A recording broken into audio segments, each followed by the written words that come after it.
how should the investor look at sort of Ethereum and Solana as two of the major platforms? Ethereum, of course, was the first smart contract blockchain. Bitcoin was the first public blockchain, peer-to-peer network.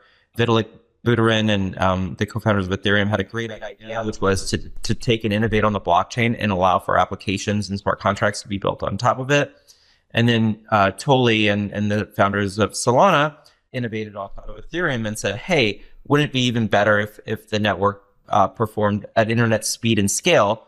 And that's really where we are today, where Solana has taken the very best of what Ethereum had built and innovated on top of it.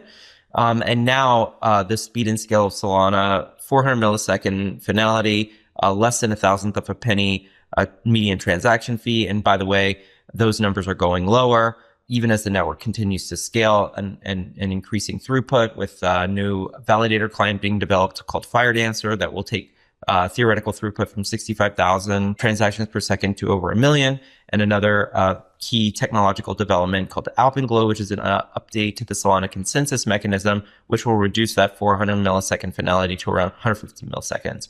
Why is 150 milliseconds important? 200 milliseconds is where it appears to be instantaneous when you're doing things.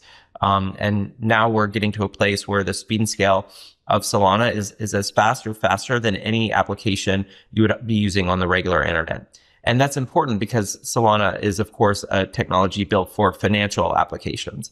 And so particularly when you're moving money around, buy, sell, trade, or sending or receiving a value, you want that to be fast and you want it to be secure. And I think that's the thing that Solana really does much, much better than Ethereum mainnet.